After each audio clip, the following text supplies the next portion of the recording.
Mesdames et messieurs, bonsoir et merci de rester fidèles à Canal 3 Bénin. Voici les titres du journal. Les universités africaines face aux défis de la recherche, innovation et de l'employabilité, c'est le thème du 6e colloque scientifique international de l'université de Parakou. Les assises qui se tiennent du 13 au 16 septembre 2022 réunissent dans cette université du nord du Bénin les universitaires de plusieurs pays d'Afrique, d'Amérique, d'Europe et d'Asie. Les détails dans un instant. Nous parlerons également transformation des produits agricoles avec Angèle Opala qui vient de créer une unité de transformation de Fonio, l'une des plus anciennes céréales dont la transformation est restée pendant longtemps manuelle. Avec elle, le travail s'effectue désormais à la fois de façon mécanique et manuelle, ce qui diminue considérablement le côté harassant et contraignant de sa transformation. Dans ce journal, nous allons découvrir les nouvelles techniques et les méthodes de traitement de cette céréale cultivée dans les régions de Bukombe. Nous parlerons également dans ce journal du nouveau bébé des transactions financières. Il s'agit de Best Cash Money, BIMO en abrégé, une nouvelle offre qui se veut une solution digitale de transfert d'argent officiellement lancée par la banque UBA et son partenaire Best Cash. Voilà pour les titres. Mesdames et messieurs, à nouveau, bonsoir. Les universitaires de plusieurs pays d'Afrique, d'Amérique, d'Europe et d'Asie se sont donné rendez-vous à Parakou du 13 au 16 septembre 2022 autour du 6e colloque scientifique international de l'université. La cérémonie d'ouverture présidée par le secrétaire général du ministère de l'Enseignement supérieur et de la Recherche scientifique a connu la présence du préfet du Borgou et des autorités politico-administratives de la commune. Les détails dans ce reportage signé Camille Nanda Ousmane. Dans cette grande salle de l'université de Parakou, des chercheurs de 23 pays d'Afrique, d'Europe, des États-Unis et de l'Asie. Ils prennent part à ce 6e colloque scientifique international de l'université de Parakou sous le thème « Les universités africaines face aux défis de la recherche, innovation et de l'employabilité ».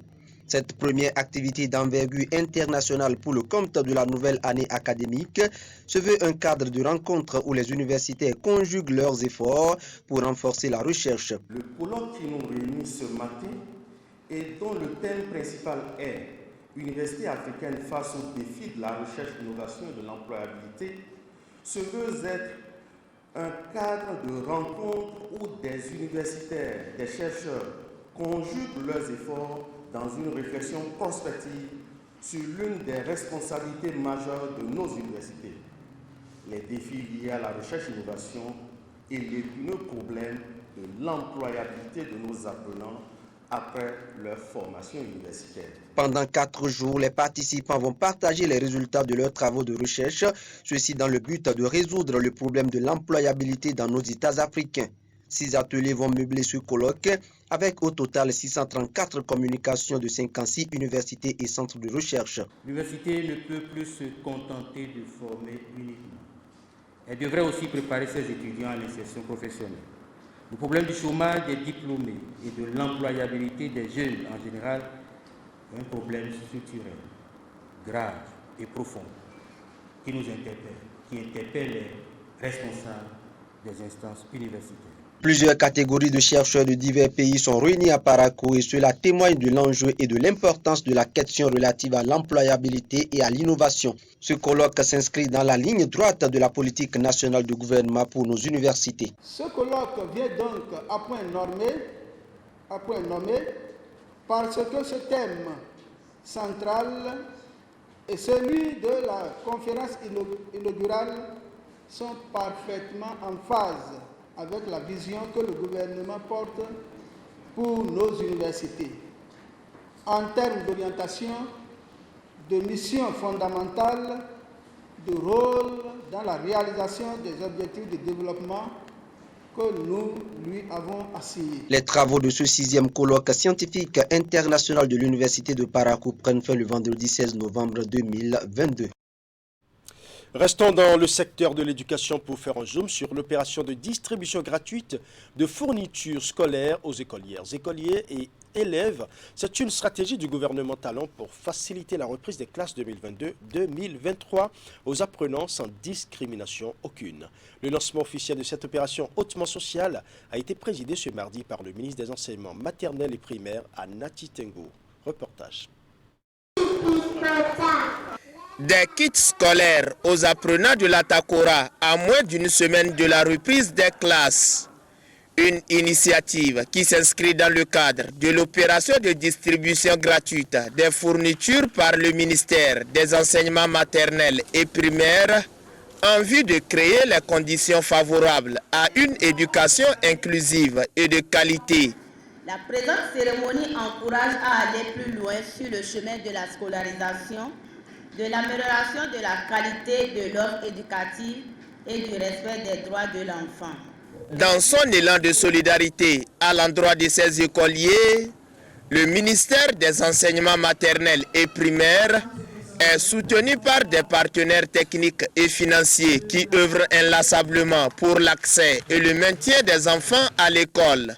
Permettez-moi de lever un point de voile sur les apports de nos différents partenaires.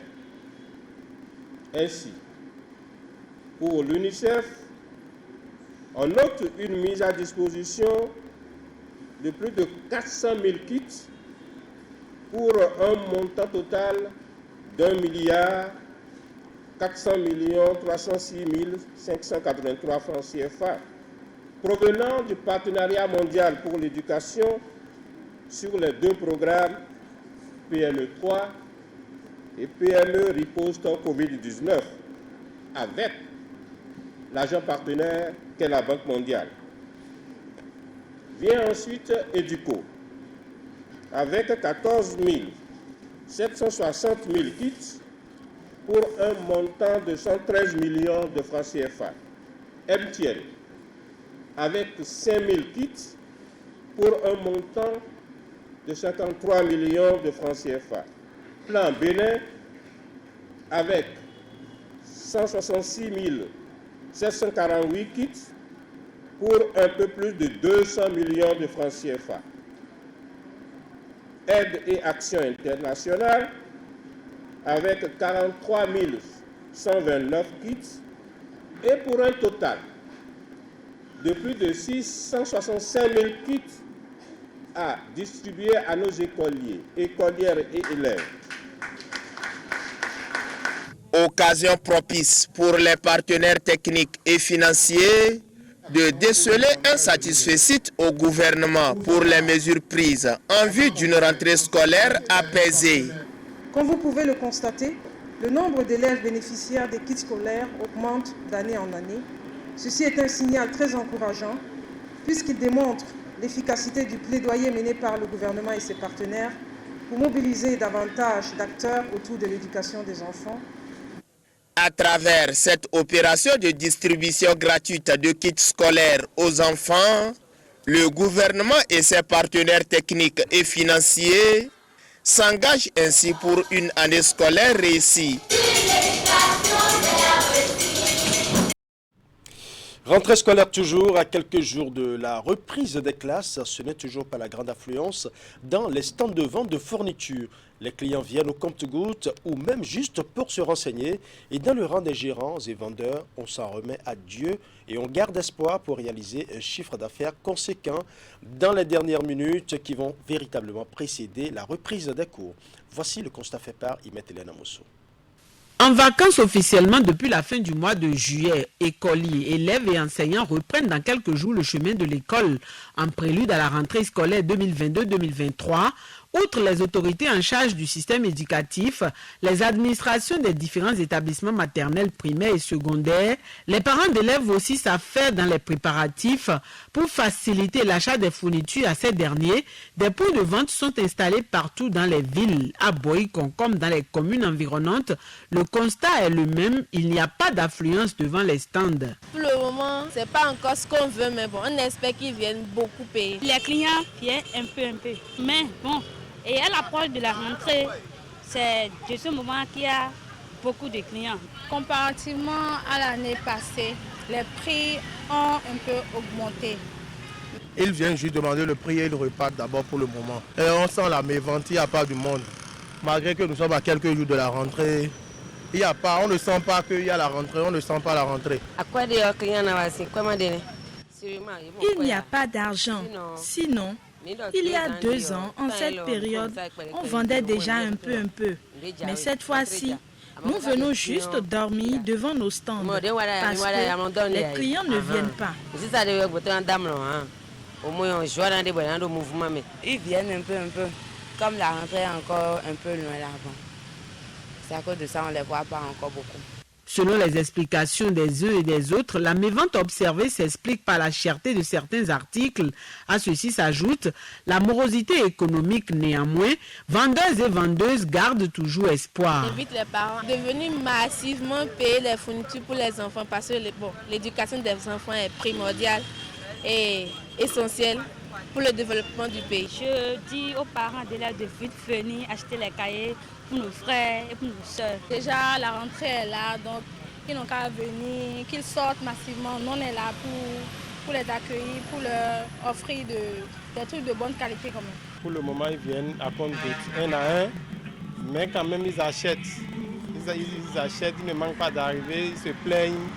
Mais pourtant, avec leurs réserves, ils essayent de prendre au moins quelques paquets pour ne pas être acculés après. Les cahiers qu'on payait le paquet à 1000 francs, 1050, c'est aujourd'hui à 1300. Donc on n'y peut rien. On essaye de tenir le coup. En quelques jours de la reprise des cours, c'est la course contre la montre dans les familles. Les parents se mettent la pression afin que leurs enfants ne manquent pas du nécessaire pour une bonne reprise des classes. Pour rappel, la rentrée scolaire cette année est fixée au 19 septembre. C'est pratiquement le même constat dans les stands de fourniture à Cotonou et environ. Vendeurs et clients se plaignent de la morosité économique. Les recettes ne sont pas des plus reluisantes, même si certains parents préfèrent se jeter plutôt à l'eau pour préparer une bonne reprise de classe pour leurs enfants. Nous allons suivre. Le constat est le même sur tous les stands de vente de fournitures scolaires à Abomey-Calavi. La hausse des prix des différents produits met en difficulté plus d'un. Impuissants face à ce constat, les parents d'élèves se plaignent de la flambée des coûts des articles. Ils décrivent cette situation compte tenu du contexte économique actuel. Et par rapport à l'année passée, vu l'état actuel que nous vivons, nous tous, y compris vous aussi, parce que le quotidien aujourd'hui, ce n'est pas ce qu'on dit là, hein, et on va encore flanquer les prix sur les fournitures. Qu'est-ce qu'on veut pour ça? Par rapport aux fournitures scolaires en cette année-ci, les choses sont devenues tellement chères qu'on ne pourrait même pas dire. Par exemple, le paquet de 100 pages, là, c'était à 1100 francs avant. Maintenant, c'est devenu à 1300 le paquet. Tous les produits ont augmenté de prix. Les vendeurs, eux, peinent à écouler leurs produits, jugés trop coûteux par la clientèle. Les clients aussi ne viennent pas. Peut-être il n'y a pas l'argent dans le pays, peut-être bien. Hein. Sinon, l'année dernière, à l'heure là, il y aura déjà du monde ici. Pour l'instant, il n'y a pas assez d'influence comme cela. La raison n'est pourtant pas inconnue des acteurs de ce commerce. Les prix d'achat des fournitures sont déjà élevés à l'acquisition. Conséquence, la réduction des recettes. Les gens achetaient, au lieu de même 15 cahiers, achetaient 2 paquets de 10, ce qui faisait 20. Mais aujourd'hui, les gens n'ont pas d'argent, ou bien il y a une crise, je ne sais pas, que les gens n'ont pas d'argent. Les gens n'ont pas d'argent et ce qui fait qu'ils n'achètent pas la totalité de ce qu'ils devraient acheter pour leurs enfants.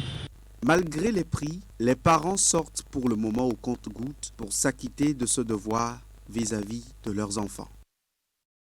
Et du côté du centre de promotion sociale des aveugles de Segbeya à Cotonou, tout se met en place pour permettre aux apprenants d'effectuer une bonne rentrée. La directrice du centre et son équipe s'affairent pour recevoir les nouveaux élèves dans de bonnes conditions. La phase des inscriptions occupe actuellement le personnel administratif de cet établissement particulier. Reportage. Le lundi 19 septembre 2022, c'est la date retenue par le gouvernement pour la rentrée scolaire 2022-2023. Et comme toutes les autres écoles du Bénin, le centre de promotion sociale des aveugles de Segbeya ouvre à nouveau ses portes à ses apprenants. En attendant le démarrage effectif des cours, l'administration est occupée par la phase des inscriptions. Lundi 12 septembre, ce parent d'élève est venu remplir les formalités pour l'intégration de son enfant dans le centre. Il a été victime d'une intoxication médicale et puis par la suite il a perdu ses vues. Au niveau du CNH là-bas, des gens nous ont renseigné qu'il y a un centre comme ça qui peut les accueillir. Et voilà, j'étais venu en juillet prendre les renseignements. Ils m'ont donné leur fiche d'inscription. De renseignements du moins, j'ai pris, j'ai fait les dossiers, je suis venu. Aujourd'hui, la pré-rentrée l'inscrit. C'est une modique contribution que nous demandons aux parents, puisque c'est du matériel, les fournitures pour apprenants déficients visuels ne se trouvent pas sur le marché béninois comme ça, donc il faut les commander. Et c'est bien que c'est dans notre budget alloué par l'État que nous prévoyons l'achat de ces matériels et que nous mettons gracieusement à la disposition des apprenants. Daniel me donne par exemple du pain. De leur côté, les enseignants se concertent pour les derniers réglages avant le démarrage des activités. Depuis 4 ans, le Centre de promotion sociale des aveugles de Segbea dispose d'une maternelle. Une initiative d'inclusion pour faciliter le brassage entre les enfants non handicapés et ceux à besoins spécifiques. Une expérience qu'ont adoptée certains parents d'élèves. Ils ne sont pas du tout gênés. Au contraire, avec l'accompagnement que nous faisons, d'abord, l'effectif n'est pas pléthorique, les dispositions sont prises et chez la personne à besoin spécifique, la concrétisation de toute activité est obligatoire. Et c'est aussi prévu là-bas, mais ce n'est pas toujours évident. Mais les enfants appréhendent mieux aux côtés des besoins spécifiques, puisque pour l'enfant à besoin spécifique, l'enseignement est individuel. Et on le généralise sur tous les autres enfants. Et c'est un véritable bénéfice pour eux. Nous avons des apprenants qui sont au niveau du CEG Segbea, qui sont en inclusion, qui ont parfois besoin de l'aide de leurs amis pour pouvoir leur lire ce que le professeur a écrit au tableau afin qu'ils puissent transcrire en braille. Donc la socialisation commence déjà dès le bas âge afin que ce don-là ou bien cette aide-là soit vraiment spontanée au niveau de ces autres apprenants qui n'ont aucune déficience, aucun handicap. Si le gouvernement peut nous aider, au lieu que ça s'arrête au niveau de la maternelle, qu'on puisse le continuer au niveau du primaire et déjà au secondaire, je crois qu'on n'aura plus de problème même à l'université. Le centre dispose également d'un internat pour favoriser les conditions d'apprentissage à ses apprenants. Les conditions pour y accéder sont bien déterminées. La priorisation, c'est vraiment les enfants dont les parents vivent très loin, très éloignés de Cotonou. Donc Cotonou est environ quittant par exemple Komé, Dogbo ou autres, pour vraiment permettre à ces enfants d'avoir vraiment le droit à l'inscription et pouvoir rester dans un cadre adéquat pour pouvoir vraiment suivre l'éducation, suivre l'enseignement que les professeurs et les maîtres leur donnent. La plus grande difficulté des apprenants, c'est là au moment où un apprenant a plusieurs handicaps. Et à part la cécité, il y a d'autres qui ont des handicaps associés. Et c'est ça qui fait que certains enfants n'arrivent pas vite à assimiler le message véhiculé par les cours. Le Centre de promotion sociale des aveugles de Segbea est prêt pour accueillir ses apprenants dès lundi prochain. La cour est déjà mise au propre et les salles de classe sont apprêtées. Aux derniers examens de fin d'année scolaire, le centre a obtenu de meilleurs résultats. Nous allons à présent parler de la transformation de Fonio. C'est l'une des plus anciennes céréales d'Afrique restée manuelle. Elle était donc harassante, contraignante et très peu mécanisée. Mais de nos jours, elle connaît peu à peu un changement grâce aux nouvelles techniques et des méthodes de traitement de cette céréale cultivée dans les régions de Bukombe. Pour obtenir un produit de qualité et surtout amoindrir les difficultés qui jalonnent le processus de production, transformation et commercialisation de Fonio, Angelo Pala a créé une unité de transformation où le travail s'effectue à la fois de façon mécanique et manuelle. Nous irons ensemble à la découverte des différentes étapes de transformation de Fonio dans ce reportage. Angèle Opala, la cinquantaine révolue et résidente à Natitengu, est promotrice de Fonio, une céréale à grains fins cultivée dans la commune de Bukombe et ses environs. Très peu connu du grand public malgré ses vertus et progressivement délaissée par les producteurs, cette céréale a survécu grâce à Dame Angèle, promotrice de l'entreprise Procin Bénin, spécialisée depuis plus de 2 décennies dans sa production et surtout sa transformation. Une transformation qui nécessite une série d'opérations, tant manuelles que mécaniques. Dans cette unité de transformation, subdivisée en plusieurs compartiments, Angèle et ses collaboratrices s'emploient à traiter cette céréale. Avant de décortiquer, il faut ne pas stocker ici. Une fois le fonio récolté, il est d'abord séché au soleil avant de passer dans la décortiqueuse qui rend la tâche moins pénible que par le passé. Il faut ne pas dire on les met dans la décortiqueuse et la décortiqueuse travaille pour enlever la peau pour donner au fonio grain. Et la décortiqueuse qui est là, c'est une décortiqueuse du Nigeria et qui travaille bien, vraiment ça décortique bien les fonio, ça rend les fonio blancs, ça blanchit les fonio. Le fonio sorti de la décortiqueuse prend cet aspect un peu blanchâtre. Il pourra ainsi subir d'importants criblages par plusieurs lavages pour parvenir à éliminer les impuretés. Ici, c'est la salle de la transformation. Nous lavons notre fonio avec l'eau des pompes. Nous avons un château d'eau avec l'eau des forages que nous lavons ici. Voilà les robinets, voilà les tables où les dames déposent leurs bassines pour laver les fonio. Vraiment, c'est fonio de qualité, l'eau propre. C'est une bonne salle très bien arrangée grâce à nos partenaires qui nous ont accompagnés. Après les opérations de lavage et de blanchiment, vient celle de séchage. Une opération qui se fera grâce à ce séchoir moderne.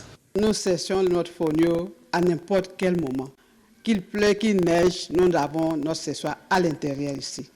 Vraiment, si vous regardez, c'est un séchoir vraiment impeccable qui nous aide à sécher au moins 90 kg par heure. Et nous remercions aussi nos partenaires qui nous ont accompagnés pour avoir ces séchoirs-là. Aujourd'hui, on ne s'inquiète pas.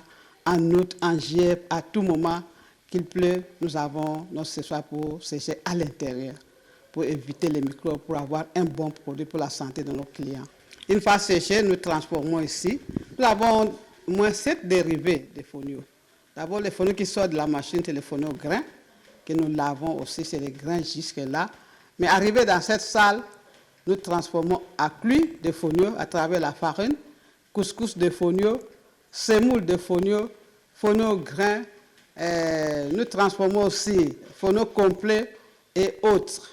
Dans la transformation de la céréale la plus ancienne d'Afrique, les difficultés ne manquent pas. Il n'y a pas l'eau, il n'y a pas l'électricité dans un quartier urbain de Natitemou. Alors ce sont vraiment les difficultés. Et à part ça, des matériels de transformation, on n'en trouve pas au Bénin. Il faut toujours aller dans la sous-région pour trouver le matériel de transformation. Jusque-là, les fourneaux n'ont pas encore d'accompagnement. Nous avons la clientèle, nous avons la demande. On n'arrive pas à satisfaire parce que les producteurs ne sont pas accompagnés. Et le gouvernement n'a pas encore pris les fourneaux comme filière. Il se débrouille avec des petites dimensions. On n'arrive pas à satisfaire les masses parce que sur les terrains, on n'en trouve pas. Reconnu pour ses qualités gustatives et nourrissantes, le fonio, un produit alimentaire bio, est riche en zinc, calcium et magnésium. Et puisque nous parlons transformation des produits agricoles, restons dans ce même registre pour vous faire un zoom sur la descente du ministre de l'Agriculture, de l'Élevage et de la Pêche sur le site de construction de la zone économique spéciale de Glodjigbe. C'est sa toute première visite depuis le démarrage des travaux en avril 2021. Gaston Dossoui est allé s'imprégner du niveau d'avancement des travaux et les conditions d'installation des investisseurs pour la transformation agro-industrielle. Occasion pour l'autorité de rassurer les uns et les autres sur la disponibilité de la matière première pour alimenter les usines de transformation qui se mettent progressivement en place. Nous allons suivre. La zone économique spéciale de Glodjigbe reçoit ce mardi 13 septembre la visite du ministre de l'Agriculture, de l'Élevage et de la Pêche. Gaston Dossoui, qui est l'un des acteurs de la mise en place de ce projet, vient aux nouvelles en ce qui concerne l'état d'avancement des travaux. Les directeurs généraux de l'APS et de la CIPI Bénin donne ici les détails sur les différentes phases du projet, le rythme des activités et ce à quoi va ressembler la zone économique au thème de la mise en œuvre du projet. Le ministre de l'Agriculture fera ensuite une visite de terrain. D'abord, l'usine de transformation des noix de cajou, dont les travaux de construction sont presque à terme, l'entrepôt de 6 000 tonnes de noix de cajou dont les conditions de conservation ont été saluées, et enfin le centre de formation au métier du textile qui abrite 600 jeunes en formation. Au terme de la visite, le ministre exprime sa satisfaction. Il a fallu une volonté politique forte et un suivi permanent de l'autorité pour que ces choses-là se mettent en place et que personne ne se déroge à la célérité, à la prévisibilité, à l'anticipation. C'est ce à quoi on vient, on nous a habitués maintenant. Et c'est la grande école que le président Patrice Talon a ouvert pour les 4 Béninois. J'ai le cœur soulagé. La parole est devenue réalité.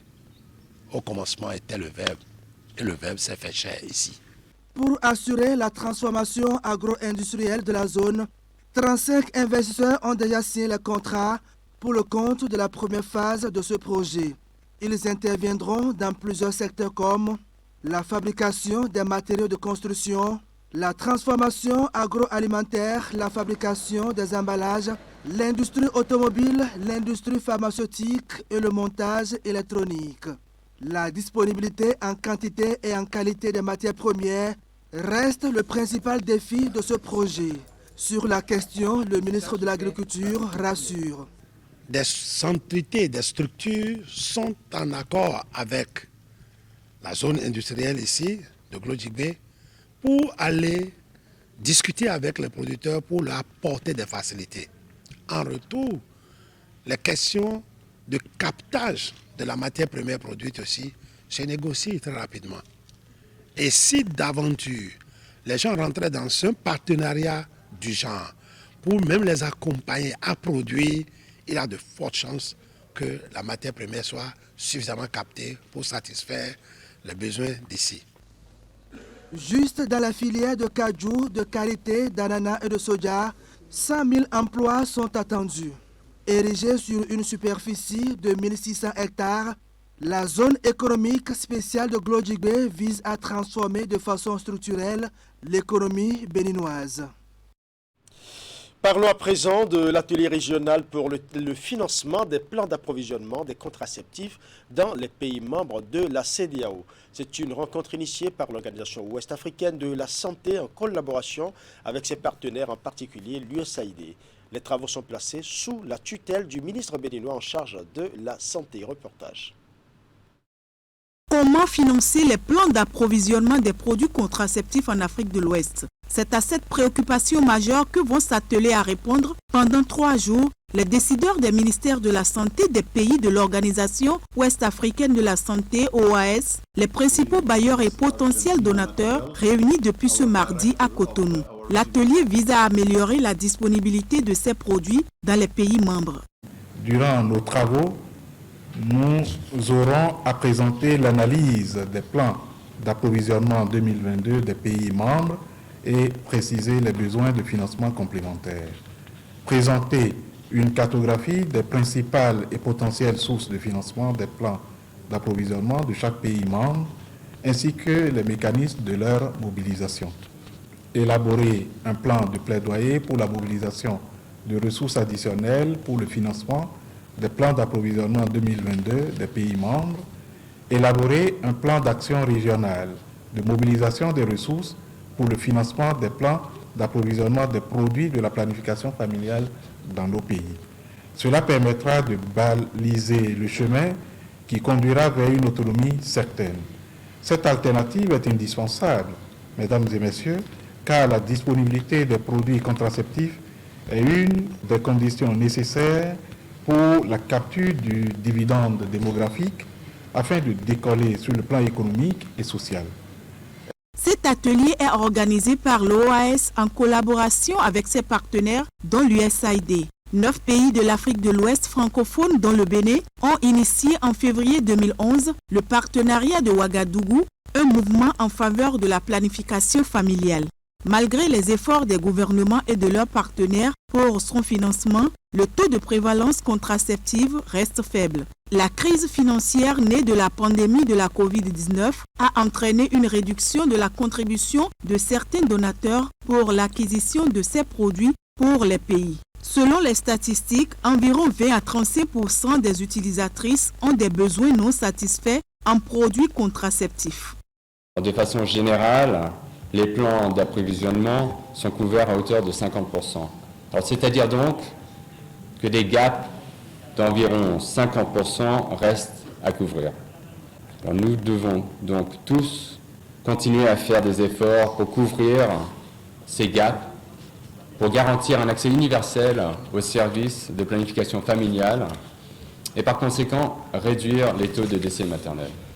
En finançant cet atelier, le gouvernement des États-Unis, par le biais de l'USAID, souhaite que les acteurs recherchent des solutions pérennes aux défis liés à la sécurisation des produits contraceptifs.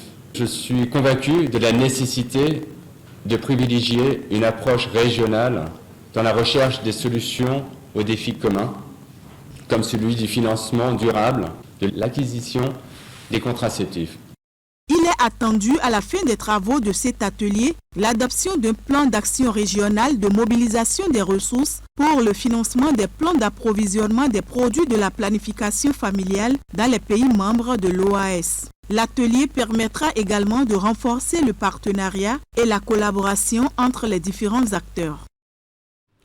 Je l'annonce en titre, la banque UBA et son partenaire Best Cash mettent sur le marché des transactions financières le nouveau mobile money Best Cash Money, BIMO en abrégé pour ne pas le nommer, est le vocable qui désigne cette nouvelle offre, une solution digitale de transfert d'argent promue par Emmanuel Agracessa et commercialisée au Bénin par la société Omega Africa Company. La présentation publique et officielle de BIMO a été faite ce mardi. La cible invitée est composée des professionnels des médias, des influenceurs et de certains acteurs clés ciblés à l'occasion. Nous allons faire le point avec Hakim Hosseini. Dans l'univers devenu concurrentiel et très prisé des transactions financières électroniques au Bénin et dans le monde en général, une solution innovante qui rallie efficience, efficacité et sécurité. Best Cash Money, BIMO en abrégé, le dernier né du partenariat agissant entre la banque UBA et Best Cash. BIMO, puisqu'il faudra désormais s'en accommoder, a fait objet de présentation publique. Aujourd'hui, nous sommes fiers de proposer à la population béninoise le dernier né des solutions digitales issues du partenariat entre nos deux entités. Grâce à un travail remarquable de nos deux équipes, sur l'acquisition d'une nouvelle offre de paiement de monnaie électronique, les populations du Bénin en général, à partir de leur numéro de téléphone, peuvent envoyer et recevoir de l'argent dans tous les points BIMO et agences UBA. BIMO se positionne comme une révolution de la monnaie digitale pensée et conçue par des Béninois pour des Béninois et le reste de l'écosystème africain. Le champ de couverture impose une démarche circonspecte et l'agrément de la Banque centrale un gage de sécurité. BIMO, c'est aussi tout un écosystème de plusieurs services innovants à forte valeur ajoutée, le tout contenu dans un seul portefeuille mobile sécurisé, fiable, convivial, intuitif et évolutif à souhait. Testez et vous resterez scotché pour toujours. Désormais au Bénin, le mobile money n'a qu'un seul nom, BIMO ou rien.